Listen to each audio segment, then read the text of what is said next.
Alright, what's going on? Everyone, Supreme Kami over here. So we are going to be doing some EXQ showcase or testing, if you will, for the Gundam Jiyan Altron over here. So as you guys can see, this is like the full set over here. Plus or minus the shells over here, if you will. I am using the regular Altron LS12 version. They're actually just literally the same, I think. But we won't be able to showcase another EXQ that the chest will have possesses, so that's going to be a little bit unfortunate. But we do have 3 EXQ to showcase over here. We got the Raging Thunder over here, so this one's going to be your casting EXQ. This one, I believe, this one does go up to SS power, so it's going to be a lot more powerful after you do some alteration, obviously. But I'm not sure why for this batch over here they decided to give like a major buff to like some defense over here, which I'm not quite understanding that part over there, but it's whatever. We're gonna be showcasing this one over here, and then we have the GM breaker over here. This one actually gives you a 5% melee increases over here. But this one, if you want to do some good damage, you will have to alterate it, because right now you're only looking at a D power, which is not enough at all. So in this video is not going to be like, oh, what kind of damage you can be doing. It's just more of like, what is the functionality of these EXQs over here. I just want to test how they actually functions in battle, so that can kind of give me like a good idea of like, all right, are they good enough or whatnot, right? So that's something I want to test over here. Last but not least, we do have a shield throw over here. This one, if you want to do maximum damage per se, you would have to alterate it, just because the fact this one is coming in at a D power. So a lot of the EXQ over here in terms of the backpack and nether leg does require alteration. Let's say you don't need it or whatsoever, or let's say you just wanted to use it without alteration. That will probably be like a really bad idea, just because it's not really gonna output as good as you want them to be. As for the shield throw over here, I would say this one is a highly skippable part. Reason being because we do have a lot of good free to play options already. I can just kind of name a few right here real quick that have alteration available as well. So it's gonna be this one over here. We have this one over here. This is the mobile shield from the Gaia. This one was a welfare alteration a few weeks or a few months, 2 months ago, I believe. This one is coming in at 8 pierce and B plus power at max. This one, like I said, is a warfare part, so it's gonna be easily level 10 right here, no problem. This one's good. This one does come up to a B power at the end of the day with the 8 pierce, so not bad overall. And then another one I think a lot of people will be fairly familiar with is gonna be the Gushin rebate halibut throw shield over here. This one's gonna be a little bit different. This one gives you all the way up to A minus power, but you're not gonna be getting any piercing. So, in case you're fighting against like a really high defensive stat enemy, your chances are breaking into whatever staggering or breaking through that defense is a little bit of a slim chance right there. Besides these two here, because these two are coming out from the shield category or the shield department, so they may not be like the best example. But if you want something that is directly from the back, we do have this one over here. We have the big scale Barbados 4th one over here. So this one is going to be the same as the Gushin Shield throw. They appears in 8 minutes power, but this one, like I said, is a standard part. So it's going to be a lot more easier to get up to level 10 compared to your Soulcast and Limit parts right there. So that is just my recommendation. I feel like the shield throw is something I'm not really going to alterate myself for that being. And then, because they are throw type shield or a throw type melee weapon, I do want to see if there is any range discrepancy in between all those 4 different weapons. But I think mainly what I am going to be concerned about is the Barbados 4 form mace throw. I think I'll just compare directly to that one, just because they are both in the same part slot, so that would be a little bit more of a easier or just a little bit of a more balanced type just testing out. But those two options, the Fusion Shield and then the Mobile Shield from the guy, is also a excellent choice as well. So without further ado, let me hop into a regular multi-mission and then try out these EXQ in battle. What I'm gonna be doing, I'm gonna be putting all the EXQ right here onto my cooldown reduction build, so I can frequently use it as I want, just to do some testing on that good stuff. So we will be right back. Alright, we are at the multi-mission over here. So the first wave over here, because these enemies are going to be charging at me, so what we're going to do is I want to use this EX skill first, the Raijin Thunder over here. This EXQ is actually pretty cool. If I can land a hit, come on, alright. This is gonna take a little bit to charge up right here, but what this EXQ do over here is a pretty nasty one, if I would say. So what this one actually do, I'm just gonna let it play out and then you guys can see what this thing actually does. Okay. Bam. Was I able to get all of them? No, not all of them, but I was able to get multiple right there, so so what actually what this EXQ actually does, it's gonna get the tiger and then was it is it whatever the combo is, it's gonna shoot two type of beam you can kind of say, and then you're gonna get a final blow right there. That shooting actually does have a pretty long range. I'll show you guys in a bit. Up next, I do want to try out. I'm gonna be right here, front and center. I want to see. This is probably gonna be like the testing ground I want to do for the shoot throw over here. I just want to see if I can land a hit from this far away. So let's kind of try it out. No, it kind of stopped right at the the entrance to the other side of the row. I think that's why it kind of stopped, right? Okay. Up next, we kind of tried the Raging Thunder. I just want to see if those two punches can land at this part range, right? But obviously, the following part is not gonna reach probably halfway through, like half the distance of what me and the next enemy is over here. But I just want to see if it will reach at all. So, bam. It's not.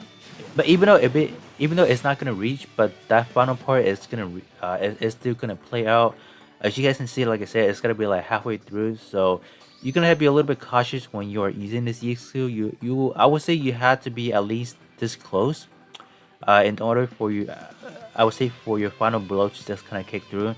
I don't think I would try right here because those two punches will probably knock out this enemy.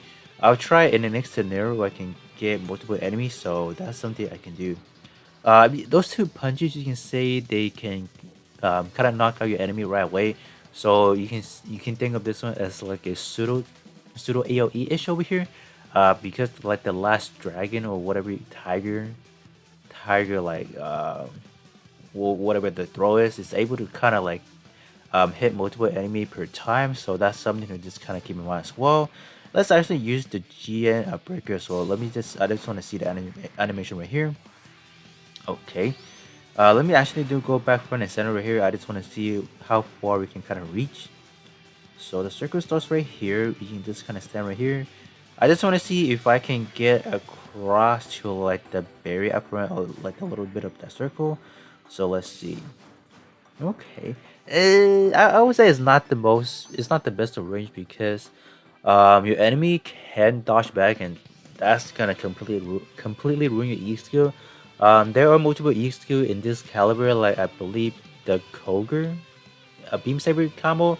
It's kind of like a Russian type of deal, but if you're facing an enemy who can just immediately back up, I think this E skill is just kind of done. Even with this last combo, we barely hit the line. It's gonna take two. So it's gonna take two of this GM breaker in order to hit that distance. So I would say maybe this is not your best case scenario in terms of like the E skill you want to be using. Alright, so let's kind of proceed on from here. Let's do this. And then something I do want to test out, unfortunately I don't think I can get like a good testing ground, is I want to know if these E skill are immune to getting hit. So let's say so what you can normally do, you can catch the E skill and then your enemy can like counter it. So I'm just wondering if I can notify their E skill as well. So let's say I activate my first and then my enemy activate their E skill. Can I cancel theirs, like overwrite theirs, or I don't know. There's not really like a good testing scenario where I can feasibly test, like have my opponent activate their E skill after I do it. So that's not gonna be the best case scenario. But let's go back to the shoot through right here. Let's see what we can do. I think timer is almost up, unfortunately, so I probably do have to come back around. Yeah, I didn't know I was gonna do it for that long. But here's the range for the first two throw right there, so not too bad. So after the first two hits, if there's no more enemy left, it will transition to whatever is left. So that is that. I don't want to come back around to just test a little bit, so let's do this real quick. So you can say this might be like a little kind of like an AoE-ish if you are able to kill. Yeah, this one gonna test it out right there for you. You're not immune to getting hit, so that is something right there as well. Let me do this just to finish things off right here. I think am I immune to getting hit? Yeah, I am in this situation. Bam. Okay, so let me hop back around one more time just to test things out just a little bit further. All right, so we're back one more time. This time around, I'm just gonna do it a little bit quicker. I would say. Ooh, that did not kill. Let's see. I want to. Let me see. You know what? I'm just gonna KO the first way first because they're a little bit of an annoyance. I would say. So okay, one more right here.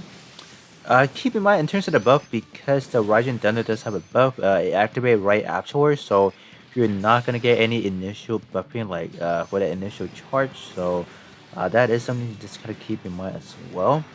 As for the GM breaker, that is the same situation as well. You do not get that melee increases or that attack increases only after you cast it. So, oh wow, that's that's actually a pretty long range right there. Not going to lie. Okay.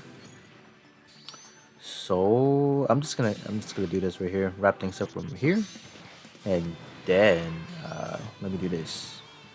I think there's multiple enemy after this phase, I believe. Yeah, so I'm gonna wait until all of them comes, and then I'm gonna use the Rising Thunder. I think that's a pretty good plan. I think right. Okay, I think they're just around the corner. Yep. Can I get any closer? Maybe. Let's do this. Let me see if I can just kind of clean them up because there is gonna be like following dash afterward. So let's see how this works. So okay, how many did we get? Huh? Oh, they will only target the back row. I think that's what it was. Yeah, but at least I am immune to getting hit. If yeah, that's good. Yeah, but why's it called dangling like that? I don't. Yeah, that's something I didn't like about the GN arm over here because the arm is just like dangling there like for no reason. I don't know. It's probably just me personally. So let me do this again. So this one is probably gonna KO all three of them. So we're gonna do that and bam. So yeah, that's a pretty good range right there. That is gonna be a pretty good range. Keep in mind this one it should be like a awakening skill. So that should so if you have more than one awakening skill, that will cancel out your buff. So that is something to just kind of keep in mind as well. While I mention right here. So can we get all of them lined up? Let me kind of back up just a little bit, I guess. So let me do this, and this should be it. I think that's basically all I want to test out right here. So can we potentially get all of them? No. So if they were in a straight line, like in a perfect world, you will be able to get them, no problem. Just because it's this EX2 in terms of like the last part, it's more of like a straight up like it just move in a straight line. So anything that's in the left to the right, obviously you can't get it. But that's a pretty good EX2. I would say this one is good. Overall, it's pretty good. So. Alright, with that being said, those are just a little bit of the EX2 showcase of the GN Altron over here. So overall, I think the one I really do like is gonna be the Raging Thunder. I think it's a pretty good concept. Just being able to hit multiple enemy per time within like the first like in the first initial part. So those two punches, if you're powerful enough, you should be able to, let's say, knock out your opponent and then transition to like whatever enemies left. I would say it's more dedicated to having like I don't know more than one enemy. So in a multi-mission scenario where you are going to be faced on multiple enemy, that would definitely come in handy. I think the least one I like up the bunch is probably going to be the shield throw. Just because we do have a lot of these types of E skills already. So I feel like that is not necessary. I would say not that it's not necessary, but there's better choices out there already. The GM Breaker, I do have my limitation on them, like in terms of what it performs. I think that 5% melee increases is just, I guess, at least it does have a buff. So, let's say you do have some buff effect skills that will just apply right on top of that. So that should be good. I will give it a plus to that just because it does have a buff on it. But I would say the kick on the leg is not. I kind of do wish it has a better range. So let's say if your enemy is one of those that kind of backstab instead of those aggressive one, you can still kind of reach it and get that finishing blow. But if you're yeah, so I think that's it, right? Obviously, if you want to do maximum damage for these two, you are gonna have to archer it, and archer version of them will just not. It's just not gonna cut it. So this one over here does give you SS power at the end of the day, so that should be good. Obviously that is gear choice if you have it at level 10, obviously. So that is that. So hopefully you guys do enjoy the EXQ showcase over here for them. Just testing out in multiple scenario. So with that being said, up next I will be doing the Blazing Gundam as well. So that with that being said, I will catch you guys all on the next one.